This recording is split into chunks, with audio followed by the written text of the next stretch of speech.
COVID-19 ഏറ്റവും പുതിയ സ്ഥിതിവിവര കണക്കുകൾ പരിശോധിച്ചുകൊണ്ടാണ് വാർത്തകൾ വിശദമായി തുടങ്ങുന്നത്. മാഹിയിൽ ഒരാൾക്ക് കൂടി കോവിഡ്-19 സ്ഥിരീകരിച്ചതോടെ രാജ്യത്ത് കോവിഡ്-19 ബാധിച്ചവരുടെ എണ്ണം 138ആയി. ഏറ്റവും പുതിയ കണക്കുകൾ അനുസരിച്ചാണ് ഈ നിര വരുന്നത്. ഈ നില എത്തുന്നത് 138ആണ് രാജ്യത്താകമാനം കോവിഡ് രോഗബാധ ഏറ്റിരിക്കുന്നത്.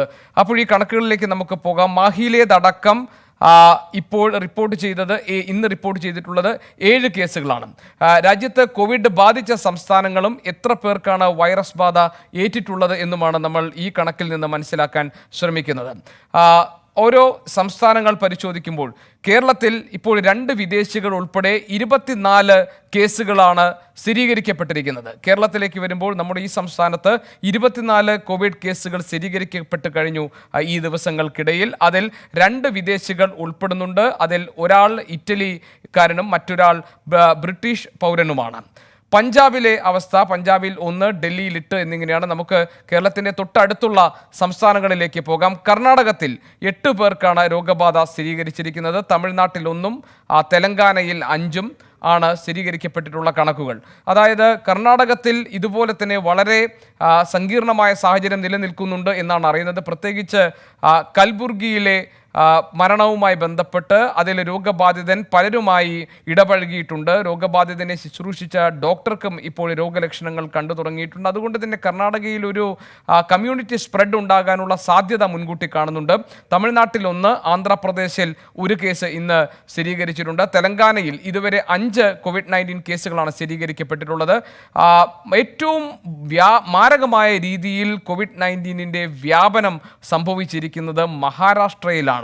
നമ്മൾ ഇന്നലെയും ഈ കാര്യം പരിശോധിച്ചതാണ്. മഹാരാഷ്ട്രയിൽ അത് ഒരു കമ്മ്യൂണിറ്റി സ്പ്രെഡിലേക്ക് കാര്യങ്ങൾ മാറിയിട്ടുണ്ട്. കാരണം 40 പേർക്കാണ് ഇന്ന് മഹാരാഷ്ട്രയിൽ പൊതുവിൽ കോവിഡ്-19 സ്ഥിരീകരിച്ചിരിക്കുന്നത്. അതായത് മഹാരാഷ്ട്രയിൽ ഈ രോഗം സ്ഥിരീകരിക്കപ്പെട്ടിട്ടുള്ളവർ 40 പേരിലാണ്. മഹാരാഷ്ട്രയിൽ കൂടുതൽ ആളുകളിൽ ഈ കേസ് റിപ്പോർട്ട് ചെയ്യപ്പെടാനുള്ള സാധ്യതയും നിലനിൽക്കുന്നുണ്ട്. അങ്ങനെ നോക്കിക്കഴിഞ്ഞാൽ ഇന്നലത്തെ കണക്കുമായി താരതമ്യം ചെയ്യുമ്പോൾ കോവിഡ്-19 ഏറ്റവും മാരകമായ അതിൻ്റെ വ്യാപന ശേഷി പ്രകടമാക്കിയിട്ടുള്ള സംസ്ഥാനം മഹാരാഷ്ട്രയാണ്. മറ്റിടങ്ങൾ നമുക്ക് നോക്കാം. രാജസ്ഥാനിൽ കോവിഡ്-19 സ്ഥിരീകരിച്ചിരിക്കുന്നത് 4 കേസുകളിലാണ്. ഹരിയാനയിൽ സ്ഥിരീകരിച്ചിരിക്കുന്നത് 15 കേസുകൾ, ജമ്മു കാശ്മീരിൽ 3, പഞ്ചാബിൽ 1, ലഡാക്കിൽ 5 എന്നിങ്ങനെയാണ്. ഉത്തരാഖണ്ഡിൽ 1, ഡൽഹിയിൽ 8 കേസുകളാണ് സ്ഥിരീകരിച്ചിട്ടുള്ളത്. ഉത്തർപ്രദേശിൽ 13 കേസുകൾ സ്ഥിരീകരിച്ചിട്ടുണ്ട്. ഒഡീഷയിൽ 4 കേസുകൾ സ്ഥിരീകരിച്ചിട്ടുണ്ട്. മഹാരാഷ്ട്രയിൽ 40 പേർക്ക് രോഗം സ്ഥിരീകരിച്ചിരിക്കുന്ന സാഹചര്യം ഉണ്ടായിരിക്കുന്നു. ഇവിടെ 3 പേർ വിദേശികളാണ്. 3 വിദേശികൾ ഉൾപ്പെടെയാണ് 40 പേർക്ക് മഹാരാഷ്ട്രയിൽ രോഗം സ്ഥിരീകരിച്ചിരിക്കുന്നത്. കേരളത്തിൻ്റെ സാഹചര്യം നമ്മൾ നേരത്തെ നോക്കി. 24 കേസുകളാണ് കേരളത്തിൽ ഇതുവരെ സ്ഥിരീകരിച്ചിട്ടുള്ളത്. അതിൽ തന്നെ 2 പേർ വിദേശികളാണ്.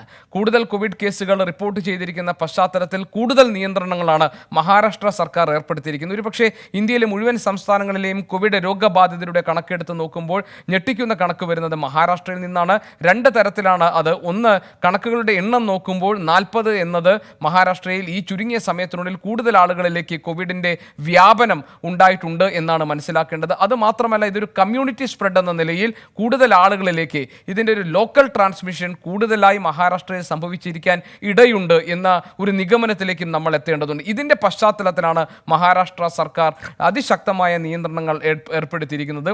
വീട്ടിൽ 14 ദിവസത്തേക്ക് നിയന്ത്രണത്തിൽ കഴിയുന്നവരെ തിരിച്ചറിയാൻ കയ്യിൽ മുദ്ര കുത്തി തുടങ്ങിയിട്ടുണ്ട് മഹാരാഷ്ട്രയിൽ. മറ്റ് സംസ്ഥാനങ്ങളിലെ കണക്കുകൾ പരിശോധിക്കുകയാണെങ്കിൽ നമ്മൾ പറഞ്ഞതുപോലെ തന്നെ കർണാടകത്തിൽ 8, തമിഴ്നാട് 1, തെലങ്കാന 5, ഹരിയാന 15, അതിൽ 14 വിദേശികളാണ്.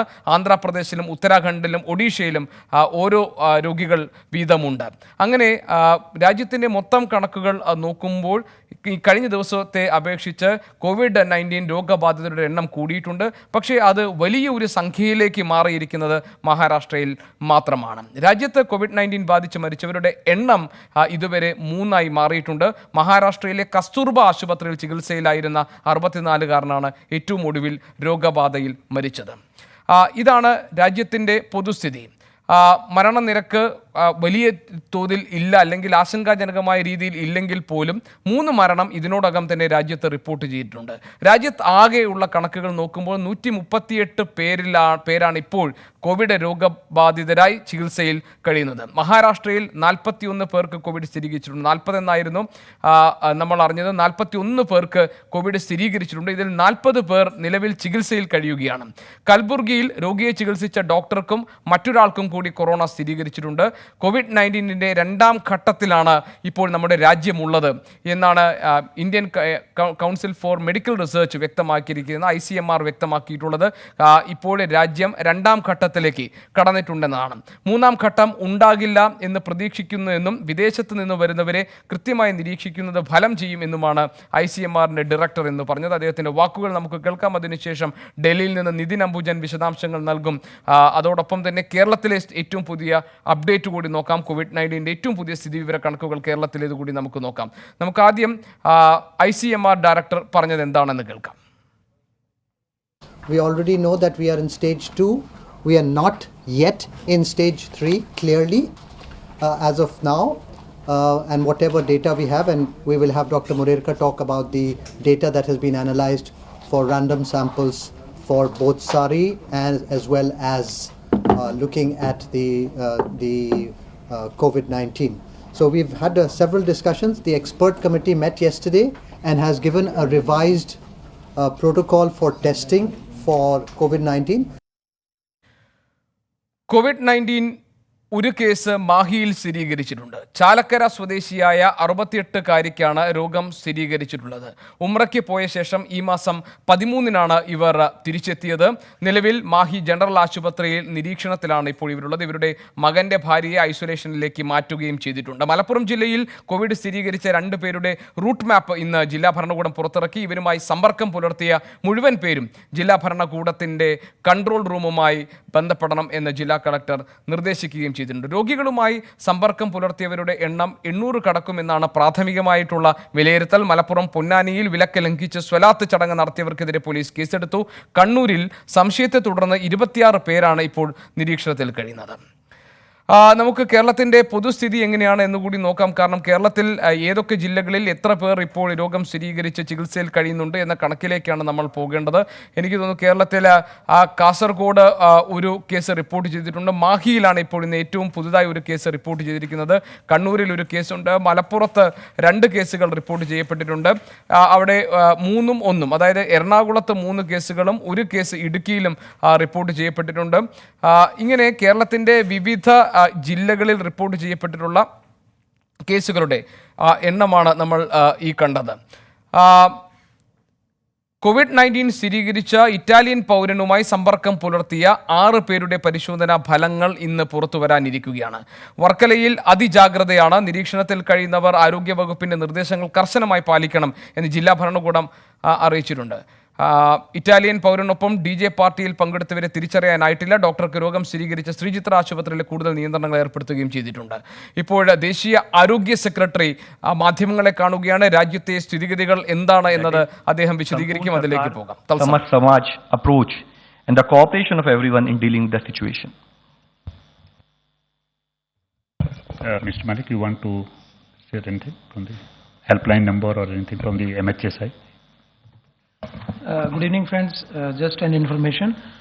The Bureau of Immigration, to attend to the queries regarding travel, visa, immigration restrictions, etc., they have now opened a 24/7 helpline. If you want to note down the number, it's a Delhi landline number 011-243-00666. I repeat, 243-00666. And also an email support address. The address is support.covid19-boi@gov.in. I repeat, support.covid19-boi@gov.in. Thank you. Friends, we can take some questions now. Number 41. Sir, can you just give us details about any evacuation plan when it comes to Iran and Italy? Also, sir, there are reports of people getting infected in Iran, Indians what is the plan for them? So just to highlight, we have already done evacuation in Iran as well as Italy, and yesterday we got samples collected by sending a special team to Italy also. Those samples have come, the testings are going on, and we have already brought these people. They are already with us as part of our mandatory quarantine process. They are all housed in ITBP camp, Manesar camp as well as in Jaisalmer, and they are undergoing the required mandatory screening. Medical checkup is done on a daily basis and patients get monitored. Number 10. Just please wait. Just please wait. Supplement to what Joint Secretary has mentioned. Well, let me. Is it okay? Can you hear? Yeah. So the Indians who are in Iran, and I think these are been very well looked after by our mission. The ambassador is giving a lot of attention to them. Of course, in a situation like that, you will find both some positive cases, given the extensive spread of the virus in Iran. But be rest assured that every care is being taken by the mission in coordination and cooperation of the government of Iran for the safety of our Indians there. Thank you. Number 10. Mr. Agarwal, is the government going to do confirmatory tests after the private laboratories have declared positive or negative as per the samples? And my second question is, are you also looking at allowing private hospitals to admit patients with severe cases? While we take your question, in fact, there was a detailed press conference by ICMR actually about the labs and the testing thing. But however, we have noted down. If he wants to add anything, that's so. No, I would just like to highlight detailed information has already begun how private sector labs will be put operational. So as of now, we do not think there is a clear detailed guidelines given by ICMR. Those protocols will be followed. So we'll go accordingly based on that. 99. All details are provided in that particular briefing, and please refer to that reference. 99. Sir अभी तक कितने total लोगों को quarantine किया गया है, और अगर एक डिटेल मिल जाए कि कितनों को होम क्वारंटाइन किया गया है और अभी कितनों को हॉस्पिटल में क्वारंटाइन किया जा रहा है, और आज की डिटेल क्या है, कितने लोग अभी क्वारंटाइन में हैं? देखिए, अभी इंसिडेंटली मैं वो डिटेल्स इस टाइम नहीं लेकर आया हूँ, but I would be more than happy to give those details. People who have been quarantine, I can give you details whom we have done evacuation, not the total number, but we have brought people from Wuhan, China. We have brought people from the Diamond Princess ship. We have also brought people from Italy and Iran, and they are all being quarantined. Large number of them have already been discharged, but there is also some people who are getting quarantined based on the recent issued travel instructions. I would be more than happy to give those details to you later on. 18. Sir, if you could elaborate on private labs. You said that ICMR has advised those labs to conduct the test free of cost. So will government bear that burden, or what is the government stand in this? Because ICMR says I think we told you earlier, detailed press conference on the lab. Yeah. ICMR said you will answer that question, sir. So let me just highlight, see, already ICMR has given this appeal. In terms of, first the process is all these private labs have to be ready with probes, primers and required details, and ICMR would be coordinating with them. This is the appeal presently. Based on that, details will be worked out by ICMR in collaboration with these labs. Number 80 at the end. മറ്റു വാർത്തകളിലേക്ക് പോകാം. COVID-19 സ്ഥിരീകരിച്ച Italian പൗരനുമായി സമ്പർക്കം പുലർത്തിയ 6 പേരുടെ പരിശോധനാ ഫലം ഇന്നു വരും. വർക്കലയിൽ അതിജാഗ്രതയാണ്. നിരീക്ഷണത്തിൽ കഴിയുന്നവർ ആരോഗ്യവകുപ്പിന്റെ നിർദ്ദേശങ്ങൾ കർശനമായി പാലിക്കണമെന്ന് ജില്ലാ ഭരണകൂടം അറിയിച്ചു. ഇറ്റാലിയൻ പൗരനോടൊപ്പം DJ പാർട്ടിയിൽ പങ്കെടുത്തവരെ തിരിച്ചറിയാനായിട്ടില്ല. ഡോക്ടർക്ക് രോഗം സ്ഥിരീകരിച്ച ശ്രീചിത്ര ആശുപത്രിയിൽ കൂടുതൽ നിയന്ത്രണങ്ങൾ ഏർപ്പെടുത്തിയിട്ടുണ്ട്. ആശുപത്രി ജീവനക്കാരുടെ 2ാം ഘട്ട നിരീക്ഷണ പട്ടിക തയ്യാറാക്കും. ഡോക്ടറുടെ റൂട്ട് മാപ്പും ഉടൻ പുറത്തിറക്കും. COVID-19 തുടർന്ന് UAE-യിൽ സുരക്ഷാ നടപടികൾ കൂടുതൽ ശക്തമാക്കുകയാണ്. ഇന്നു മുതൽ UAE പുതിയ വീസകൾ നൽകുന്നത് നിർത്തിവെച്ചു. കൂടാതെ ആരാധനാലയങ്ങളിൽ ഏപ്രിൽ 17 വരെ പ്രാർത്ഥനകളും നിർത്തിവെച്ചിരിക്കുകയാണ്. ദുബായിൽ നിന്ന് ഞങ്ങളുടെ പ്രതിനിധി ഐശ്വര്യ തയ്യാറാക്കിയ റിപ്പോർട്ടിലേക്കാണ് ഇനി. കോവിഡ് COVID-19 പടരുന്ന പശ്ചാത്തലത്തിൽ UAE-യിൽ സുരക്ഷാ നടപടികളും പ്രതിരോധ നടപടികളും കൂടുതൽ ശക്തമാക്കുന്നു. ഇന്ന് മാർച്ച് 17-ാം തീയതി മുതൽ UAE പുതിയ വീസകൾ അനുവദിക്കുന്നത് നിർത്തിവച്ചിരിക്കുകയാണ്. അതേസമയം മാർച്ച് 17-ന് മുൻപ് വീസ ലഭിച്ചവർക്ക് രാജ്യത്തേക്ക് വരുന്നതിൽ യാതൊരു തടസ്സവും ഉണ്ടാകില്ല എന്നും അധികൃതർ അറിയിച്ചിട്ടുണ്ട്. ഇതുകൂടാതെ 45 രാജ്യങ്ങളിൽ നിന്നും ഓൺ അറൈവൽ വീസ ലഭിക്കുന്നവർക്കും ഈ ഒരു നിയമം ബാധകമാകില്ല. നയതന്ത്ര പാസ്പോർട്ടുകൾ ഉള്ളവർക്കും ഈ നിയമം ബാധകമല്ല. അതേസമയം ഈ രാജ്യത്ത് വിസയിൽ ഉള്ളവർക്ക് വിസ പുതുക്കുന്നതിനോ തൊഴിൽ വിസയിലേക്ക് മാറുന്നതിനോ ഈ നിയമം ബാധകമാകില്ല എന്നും കൂടി അധികൃതർ വ്യക്തമാക്കിയിട്ടുണ്ട്. സുരക്ഷാ നടപടികൾ ശക്തമാക്കുന്നതിന്റെ ഭാഗമായി ആരാധനാലയങ്ങളിൽ പ്രാർത്ഥനകൾ നിർത്തിവച്ചിരിക്കുകയാണ്. ഏപ്രിൽ 17-ാം തീയതി വരെ UAE-യിലെ ചർച്ചുകളിലും പള്ളികളിലും പ്രാർത്ഥനകൾ ഉണ്ടാകില്ല. കഴിഞ്ഞ 2 ദിവസത്തിനുള്ളിൽ തന്നെ UAE-യിലെ പൊതു പാർക്കുകൾ, പബ്ലിക് സ്വിമ്മിംഗ് പൂളുകൾ, ജിമ്മുകൾ, വിനോദസഞ്ചാര കേന്ദ്രങ്ങൾ, മ്യൂസിയങ്ങൾ എല്ലാം തന്നെ അടഞ്ഞുകിടക്കുകയാണ്. ഏറ്റവും ഒടുവിൽ ലഭിക്കുന്ന വിവരമനുസരിച്ച് ഉമ്മൽ ക്വൈൻ എമിറേറ്റിൽ റെസ്റ്റോറൻറ്റുകളിൽ നിന്നും ഭക്ഷണം കഴിക്കുന്നത് താൽക്കാലികമായി നിർത്തിവച്ചിരിക്കുകയാണ്.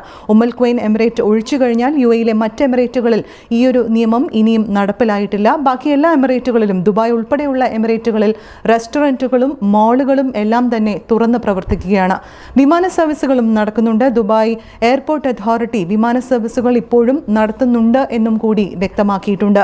ഈ ഒരു സമയത്ത് അതീവ ജാഗ്രതയോടുകൂടി തന്നെ UAE ഈ ഒരു സമയത്തെ നേരിടുന്നു. വാർത്തകൾ വിശദമായി തുടരുന്നു. ലോകമൊട്ടാകെ COVID-19 പ്രതിരോധിക്കാൻ വേണ്ടിയുള്ള, അതിനെ തോൽപ്പിക്കാൻ വേണ്ടിയുള്ള പ്രവർത്തനങ്ങളിൽ മുഴുകിയിരിക്കുകയാണ്. രാജ്യത്തും പ്രതിരോധ പ്രവർത്തനങ്ങൾ വളരെ ശക്തമായി തന്നെ മുന്നോട്ട് പോകുന്നു. പക്ഷേ അപ്പോഴും കേരളം ഇതിൻ്റെ പ്രതിരോധ പ്രവർത്തന നടപടികളുടെ കാര്യത്തിൽ വേറിട്ട് നിൽക്കുകയാണ്. ഇവിടുത്തെ പ്രതിരോധ പ്രവർത്തികളുടെ മേന്മ മറ്റുള്ളവരിൽ നിന്ന് വ്യത്യസ്തവുമാണ്. മറ്റ് രാജ്യങ്ങളെക്കാളും സംസ്ഥാനങ്ങളെക്കാളും കോവിഡ് ബാധ്യത ഏൽക്കാൻ സാധ്യതയുള്ള ആളുകളെ ട്രേസ് ചെയ്ത് നിരീക്ഷണത്തിലാക്കാൻ നമ്മുടെ ആരോഗ്യ പ്രവർത്തകർക്ക് ഫലപ്രദമായി സാധിക്കുന്നുണ്ട് എന്നത് തന്നെയാണ് മറ്റുള്ളവരെ അപേക്ഷിച്ച് നമുക്ക് മേന്മയായി പറയാൻ കഴിയുക.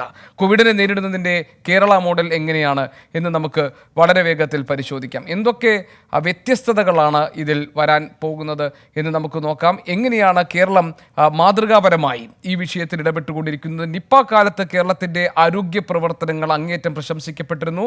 അതേ തരത്തിൽ തന്നെ COVID-19 വ്യാപനം തടയുന്നതിന് വേണ്ടിയുള്ള പ്രതിരോധ പ്രവർത്തനങ്ങൾ വളരെ ഫലപ്രദമായി നടപ്പാക്കാൻ, മുന്നോട്ട് കൊണ്ടുപോകാനും കേരള സർക്കാരിനും ആരോഗ്യ വകുപ്പിനും കഴിയുന്നുണ്ട്. എന്തൊക്കെയാണ് നമ്മുടെ സവിശേഷതകൾ? രോഗികളുമായി ബന്ധപ്പെട്ടവരെ കണ്ടുപിടിക്കുക. ഒരുപക്ഷെ COVID-19 കേസ് സ്ഥിരീകരിക്കപ്പെട്ട് കഴിഞ്ഞാൽ പിന്നീടുള്ള ഏറ്റവും സങ്കീർണമായ നടപടിക്രമമാണ് ആരൊക്കെയായി രോഗി സമ്പർക്കപ്പെട്ടിട്ടുണ്ട് എന്ന് കണ്ടെത്തുക.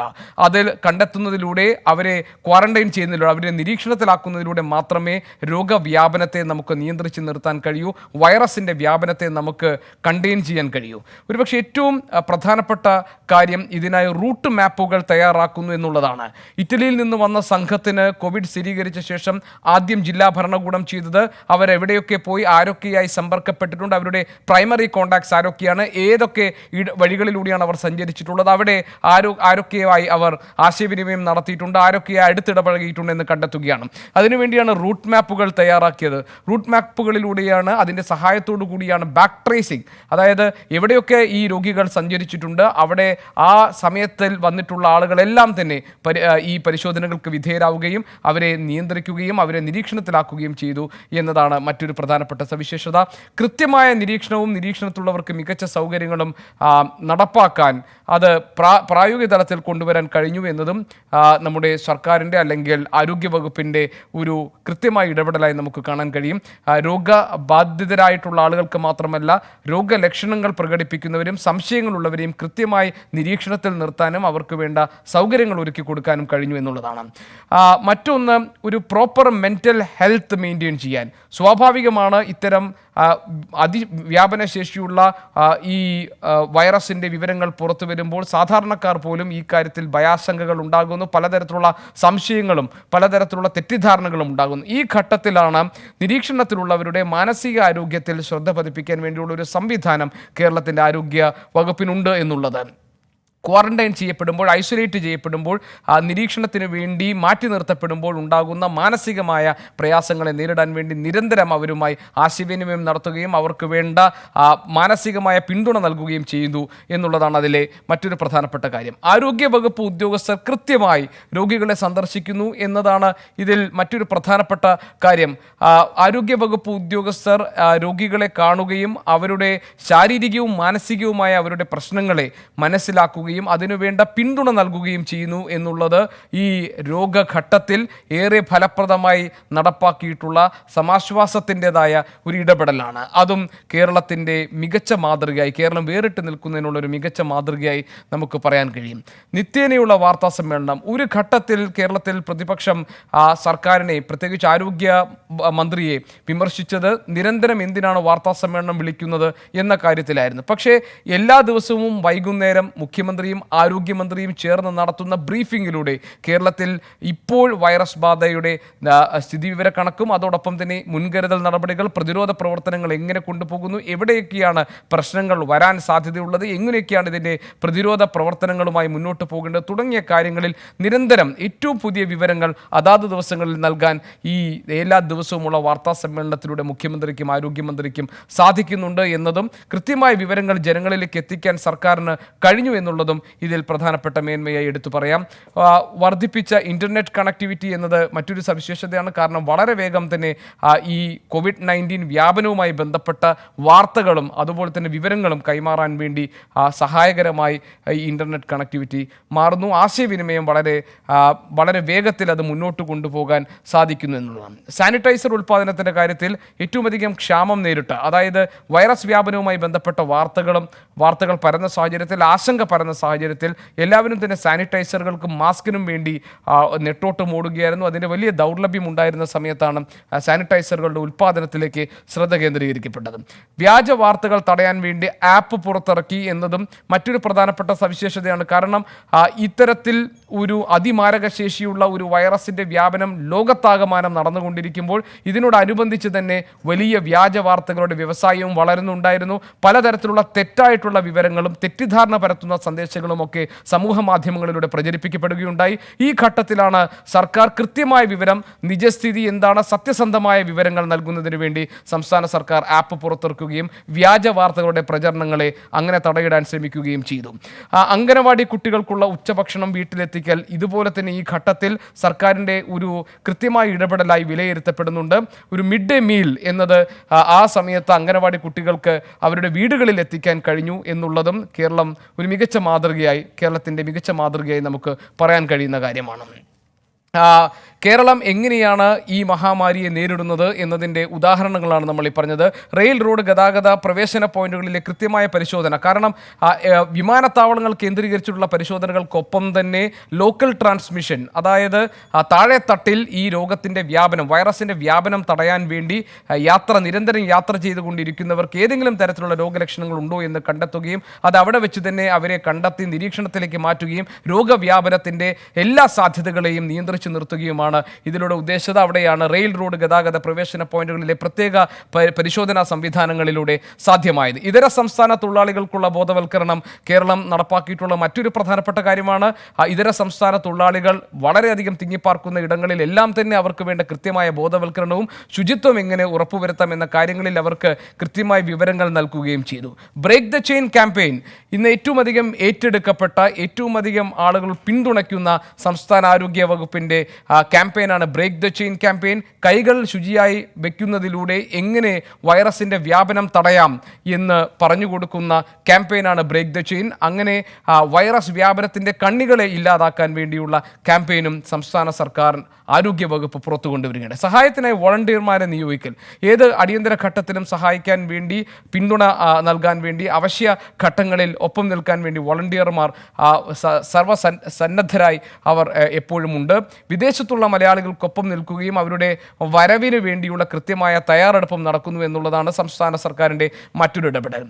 നിപ്പ കാലത്ത് എന്ന പോലെ തന്നെ COVID-19 കാലത്തും സർക്കാർ സംവിധാനങ്ങളും കേരളത്തിലെ ആരോഗ്യവകുപ്പും സർക്കാരും എല്ലാം കൃത്യതയോടുകൂടി ഇടപെട്ടു എന്നതാണ് നിലവിലെ സാഹചര്യത്തിൽ പറയാൻ കഴിയുക. അതിനുവേണ്ട ഏറ്റവും ഉചിതമായ ഏറ്റവും പക്വമായ പിന്തുണ നൽകാൻ പ്രതിപക്ഷവും രംഗത്തുണ്ടായിരുന്നു. അതിൻ്റെ ഭാഗമായാണ് സർവകക്ഷി യോഗത്തിൽ സർക്കാരിൻ്റെ പ്രവർത്തനങ്ങൾക്ക് പിന്തുണ അറിയിച്ചുകൊണ്ട് പ്രതിപക്ഷം ഈ വിഷയത്തിൽ നിലപാടെടുത്തുകൊണ്ട് നിൽക്കുന്നത്. കേരളം ഒറ്റക്കെട്ടായി നിന്നുകൊണ്ട് COVID-19 വ്യാപനത്തെ ചെറുത്തു തോൽപ്പിക്കുക എന്നതാണ് സംസ്ഥാന സർക്കാർ ലക്ഷ്യമിടുന്നതും. അതിനുവേണ്ടി മറ്റെല്ലാ രാഷ്ട്രീയ അഭിപ്രായ ഭിന്നതകളും മറന്നുകൊണ്ട് ഒറ്റക്കെട്ടായി കോവിഡിനെ നേരിടാൻ വേണ്ടിയുള്ള തയ്യാറെടുപ്പിലാണ് കേരളം ഇപ്പോൾ നിൽക്കുന്നത്. ഓരോ ദിവസവും വരുന്ന നെഗറ്റീവ് ഫലങ്ങളും കേരളത്തിൻ്റെ ഈ ചെറുത്തുനിൽപ്പിന് ആത്മവിശ്വാസം നൽകുന്നതാണ്. COVID-19 വ്യാപനം തടയാൻ നമ്മുടെ ഇടപെടൽ കൊണ്ട് സാധ്യമാകും എന്ന പ്രതീക്ഷയോടുകൂടിയാണ് വാർത്തകൾ വിശദമായി ഇവിടെ പൂർണ്ണമാകുന്നത്. ഒരു ചെറിയ ഇടവേളയ്ക്ക് ശേഷം 24/24 സ്മിത ചേരും. നമസ്കാരം.